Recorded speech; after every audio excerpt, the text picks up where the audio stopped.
মন।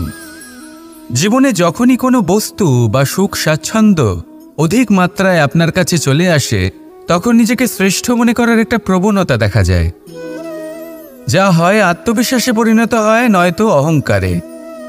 এবার আত্মবিশ্বাস আর অহংকারের মধ্যে অনেক বড় পার্থক্য রয়েছে। আমি এটা করতে পারি, আমি ওটাও করতে পারি, এ হলো আত্মবিশ্বাস। শুধুমাত্র আমি এটা করতে পারি, শুধুমাত্র আমি ওটাও করতে পারি, আমি হলাম সর্বশ্রেষ্ঠ, এটা হলো অহংকার। এবার এই অহংকারের ধ্বনি অনেক দূর প্রবাহিত হয়, আর এর প্রহার সর্বপ্রথম আপনাকে বিপর্যস্ত করে। এবার এই অহংকার এর বিপরীত শব্দ হল বিনয়, অর্থাৎ নিজের ঊর্ধ্বে উঠে অন্যের বিষয় ভাবনা চিন্তা করা, সংসারের বিষয় ভাবা। এই বিনয়ী হবার চেষ্টা করুন, একের থেকে অনেক হওয়ার চেষ্টা করুন এবং একসাথে থাকার চেষ্টা করুন। নিশ্চিত রূপেই আপনি বিকাশের কারণ হবেন। মত্ততা থেকে নিজেকে দূরে রাখুন, অহংকার থেকে নিজেকে দূরে রাখুন। এই মন প্রসন্ন হয়ে বলবে, রাধা রাধা। কোনো এক বস্ত্রে যদি ছোট্ট একটা ছিদ্র উৎপন্ন হয়, আর যদি আমরা তার দিকে নজর না দিই, তাহলে সময়ের সাথে সমগ্র বস্ত্র ছিঁড়ে যায় আর কোনো কাজে আসে না। যদি কোনো একটা নৌকাতে ছোট্ট একটা ছিদ্র উৎপন্ন হয়, তাহলে সময়ের সাথে পুরো নৌকাই জলে ডুবে যায়। লক্ষ্যের দিকে অগ্রসর হওয়ার সময় একটা ছোট্ট ভুল আপনি যদি করে ফেলেন, তাহলে আপনাকে তা লক্ষ্যের থেকে দূরে করে দিতে পারে। এমনটা এই সম্পর্কের সাথেও হয়ে থাকে। কোনো একটা ছোট্ট কথা, একটা ছোট্ট মনোমালিন্য যদি সম্পর্কে আসে এবং সেটা না মেটানো হয়, তাহলে সেই সমগ্র সম্পর্কটা, অনেক বড় বড় সম্পর্ক ভেঙে যেতে পারে। যদি আপনার সম্পর্কে ছোট্ট একটা ছিদ্র উৎপন্ন হয়, তাহলে প্রেমের সূচ আর স্নেহের সুতো দ্বারা সেলাই করে ফেলুন, যাতে আপনার এই সম্পর্ক অটুট থাকে এবং প্রেম দ্বারা পরিপূর্ণ থাকে। আসুন আমার সাথে ভালোবেসে বলুন, রাধা রাধা। দু রকমের প্রাকৃতিক বেগ থাকে। প্রথম হলো বর্ষা। যখন এর বর্ষণ হয়, তখন মাটিকে শীতল করে নতুন ফসল ফলায়। আর দ্বিতীয় হয় পবন, যা আমাদের সর্বদা শ্বাসবায়ু প্রদান করে। অশান্ত এই মনকে শান্তি প্রদান করে, এই ক্লান্ত শরীরে স্ফূর্তি প্রদান করে। আমাদের জীবনে যত আবেগ আছে, তা হয় বর্ষার মতো হওয়া উচিত, নয় হওয়া উচিত পবনের মতো। ক্রোধ, মতভেদ, বিবাদ, এগুলো হওয়া উচিত বর্ষার মতো। অর্থাৎ কিছু সময় পরে যেন এরা নিজে থেকেই ছিন্ন ভিন্ন হয়ে চলে যায়। আর যদি পবনের মতো কোনো আবেগ থাকা উচিত, তা হলো প্রেম, যা সর্বদা শ্বাসবায়ু প্রদান করে, সবসময় সাথে থাকে। একে আমরা অনুভব করতে পারি না, কিন্তু এই আমাদের অনুভব করার জন্য প্রাণবায়ু প্রদান করে। আর যখন চক্রবাতের মতো সে ভয়ঙ্কর হয়ে ওঠে, তখন সমগ্র সংসার বদলে দেয়। এর সারমর্ম একটাই, শক্তি। মতভেদ, ক্রোধ, বিবাদের মধ্যে নেই। শক্তি যদি থাকে, তা আছে প্রেমের মধ্যে। তাই এই প্রেমকে মনের মধ্যে রাখুন আর আমার সাথে বলুন, রাধা রাধা। জীবনে দুই ধরনের আবেগ রয়েছে, যার কোনো মূল্য নেই। আমার কথার অর্থ এটা নয় যে এদের কোনো গুরুত্ব নেই। গুরুত্ব যথেষ্টই রয়েছে, শুধু এদের জন্য আপনাকে কোনো মূল্য দিতে হয় না। প্রথম আবেগ হল আনন্দ, প্রসন্নতা। এটা আপনি যে কোনো জায়গায় খুঁজে পেতে পারেন, যদি আপনি খুঁজে পেতে চান। আপনি কোনো পুষ্পের সৌন্দর্য দেখে প্রসন্ন হতে পারেন। বায়ুর কারণে যখন একটি বৃক্ষ শিহরিত হয়, সেটা দেখে আপনি প্রসন্ন হতে পারেন। একটা ছোট্ট শিশুর কলরব শুনেও আপনি প্রসন্ন হতে পারেন।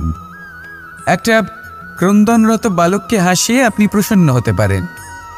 সবকিছু আপনার ওপর নির্ভরশীল। সেখানে আরেকটি আবেগ হল দুশ্চিন্তা। মানুষ বড়ই দুশ্চিন্তা করতে থাকে। আজ আমি এই কাজ করেছি, সেই বিষয়ে চিন্তা। আজ আমি এই কাজ করতে পারিনি, সেই বিষয়ে চিন্তা। কাল আমাকে এই কাজ করতে হবে, সেই নিয়ে চিন্তা। আমি কি সেই কাজটা করতে পারবো, সেই বিষয়েও দুশ্চিন্তা। চিন্তা সর্বত্র রয়েছে, যার জন্য মূল্য দিতে হয় না। যত চান আপনি একত্রিত করতে পারেন। একটা গুরুত্বপূর্ণ কথা মনে রাখবেন, প্রসন্নতা জীবনের একটা নতুন সূত্রপাত। সেখানে দুশ্চিন্তা হলো জীবনের চিতার সমান। এবার এই দুটি আবেগ হলো মূল্যহীন, দুটোই আপনার সামনে আছে। কোনটা চয়ন করবেন আপনি, দুশ্চিন্তা নাকি প্রসন্নতা? সিদ্ধান্ত আপনারই। আসুন আর আমার সাথে ভালোবেসে বলুন রাধা রাধা। জীবনের প্রত্যেক মুহূর্ত আমাদের কিছু না কিছু শিক্ষা দেয়, নির্ভর করছে আমাদের দৃষ্টিভঙ্গির ওপর। যেমন নদী হলো আমার অত্যন্ত প্রিয়, নদীতে ভ্রমণ করতে আমার খুব ভালো লাগে। কি বলেন?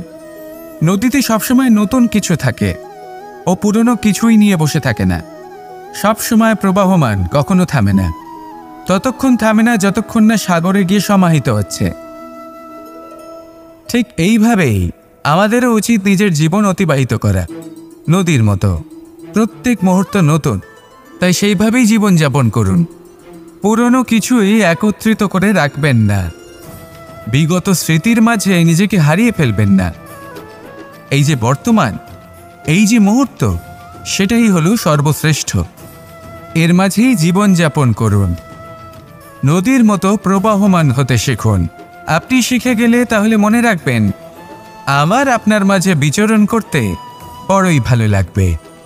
যে ব্যক্তি আনন্দের সাথে জীবনের প্রত্যেকটা মুহূর্ত অতিবাহিত করে কোনো চিন্তা ছাড়াই প্রবাহমান হয়, কখনোই থামে না যতক্ষণ না মুক্তি লাভ করছেন, এমন ব্যক্তির মধ্যেই রাধাকৃষ্ণ বসবাস করেন। তাহলে আসুন আমার সাথে ভালোবেসে বলুন রাধা রাধা। আপনি অবশ্যই কোনো গাছ দেখে থাকবেন যেখানে অনেক ফল রয়েছে। সেই গাছের ডালগুলি নিজে থেকেই নত হয়ে যায়। কেন? যাতে মানুষ, প্রাণী, এরা সকলে যাতে সেই ফল খুব সহজে গ্রহণ করতে পারেন। এটাই হলো প্রকৃতির শিক্ষা, এটাই হলো প্রকৃতির নিয়ম।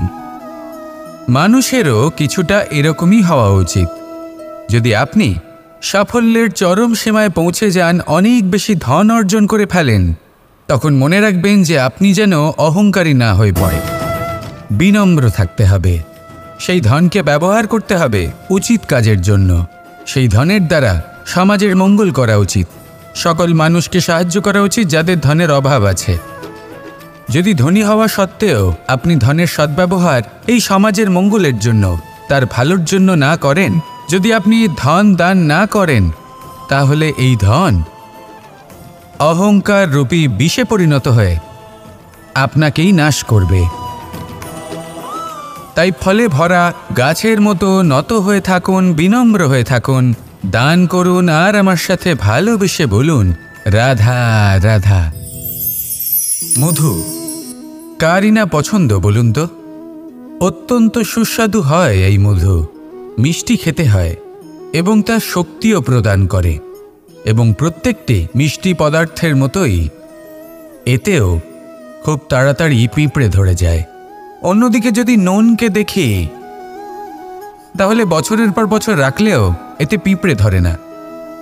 এবার যদি কথা বলি বন্ধুত্বের, তাহলে বন্ধুত্ব নুনের মতো হওয়া উচিত, মধুর মতো নয়। যারা সামনে এলে শুধুমাত্র মধুর মধুর কথা বলবে, পরে এতে পিঁপড়ে ধরে যাবে, এটা নুনের মতো হওয়া উচিত। প্রকৃত বন্ধু হলো সে যে সময় এলে পরে আপনার সামনে আপনার প্রকৃত সত্য তুলে ধরবে, তা সে যতই কঠিন হোক না কেন। আপনার দোষ, আপনার অপগুণ, আপনার খামতি আপনাকে বলতে পারবে, যাতে আপনি সেগুলো শুনে মেনে নিয়ে তারপর নিজেকে শুধরোতে পারেন। এটাই হলো প্রকৃত বন্ধুত্ব।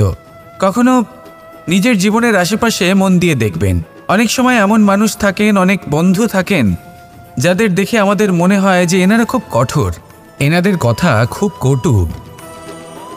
কিন্তু বেশিরভাগ এমন মানুষের মনটা যদি বুঝতে পারেন, তাহলে দেখবেন তাতে কোনো মালিন্য নেই। এনাদের মন অত্যন্ত পবিত্র হয়। যদি আপনার জীবনেও এমন কোনো ব্যক্তি থেকে থাকে, এমন বন্ধু থাকে, তাহলে তাদের আগলে রাখুন আর আমার সাথে ভালোবেসে বলুন রাধা রাধা। নন্দ বাবাও খেলার ছলে খুব বড় বড় শিক্ষা দিতেন। অনেকদিন আগেকার কথা, বাবা আমার জন্য একটা মানচিত্র নিয়ে এলেন। এটা ছিল জম্বুদ্বীপের মানচিত্র। ঠিক যেন একটা ধাঁধা যা টুকরো টুকরো করে বিভিন্ন দিকে ছড়ানো, যেগুলোকে আমায় জুড়তে হতো। ব্যাস শুধু এটুকুই ছিল আমার কাজ। আমি বারবার প্রচেষ্টা করলাম, কিন্তু বারবার অসফলই রয়ে গেলাম। বাবা এটা দেখলেন এবং হাসলেন। বাবা বললেন, একটা কাজ করো, এই প্রত্যেকটি অংশকে উল্টে রাখো। আমিও উল্টে রাখলাম। তারপরে দেখলাম প্রত্যেক অংশে মানুষের শরীরের কোনো না কোনো অংশ চিহ্নিত। কোথাও হাত আছে, পা আছে, কোথাও মুখ আছে। বাবা বললেন যে এবার এটা জুড়তে চেষ্টা করো। আমিও জুড়ে দিলাম। মানুষের মানচিত্র পূর্ণ হলো। এবার বাবা বললেন, এটা উল্টে রাখো, মানচিত্র পূর্ণ আকার ধারণ করেছে। আমি বললাম, ঠিক আছে। আমি উল্টে রাখলাম। দেখলাম জম্বুদ্বীপের মানচিত্র পূর্ণ হয়েছে। বাবা বললেন, যদি দেশকে সফল করে তুলতে চাও, শক্তিশালী করতে চাও, স্থির বানাতে চাও, তাহলে সবার আগে দেশবাসীকে একত্রিত করতে শেখো। সকল সৈন্যগণ যখন একজোট হয়ে দাঁড়াবে, তখন দেশের শক্তি আরও বেড়ে যাবে। শুধু তাই নয়, বাবা বললেন, যদি ভালোবাসার সাথে জড়িয়ে পড়ো, তাহলে পরমাত্মাও তোমার সামনে এসে দেখা দেবেন। তাহলে এটাই করুন আর আমার সাথে ভালোবেসে বলুন, রাধা রাধা। এই সংসারের সবথেকে বড় সত্যি হলো জন্ম এবং মৃত্যু। কিন্তু আরও বড় একটা সত্য আছে, মিত্র এবং শত্রু, যা আমাদের সকলের জীবনে থাকে। মিত্র সে যে আমাদের সঙ্গ দেয় এবং সংসারের সবথেকে উঁচু শিখরে আমাদের নিয়ে যায়, এবং শত্রু সে যে যে কোনো মুহূর্তে যে কোনো শিখর থেকে আমাদের নিচে ফেলে দিতে পারে। এবার বিচিত্র ব্যাপার হলো এটাই যে আমরা নিজেরাই এদের সাথে নিয়ে চলি, নিজেরাই এদের পালন করি। তা কি করে? প্রথমে বুঝুন, এই মিত্র এবং শত্রু কারা? আপনার নিজের মন, আর কেউ নয়। এই মনই হলো মিত্র। যখন তাতে ভারসাম্য বজায় থাকে, তা নিয়ন্ত্রিত থাকে, তা পবিত্র হয়।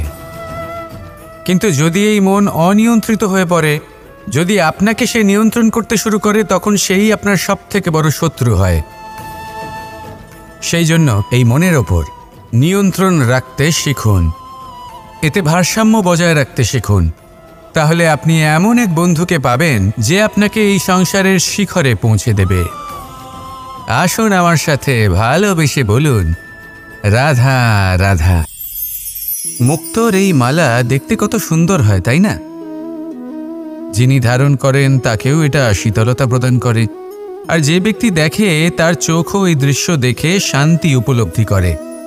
কিন্তু ভাবুন, যদি এমন কিছু হয় যে সুতো দ্বারা এই মুক্তোর মালা তৈরি হয়েছে সেটা কেউ ছিঁড়ে দেয়, তাহলে এই মুক্তোর মালা ছিঁড়ে যাবে আর সমস্ত মুক্ত মাটিতে পড়ে যাবে, ছড়িয়ে পড়বে।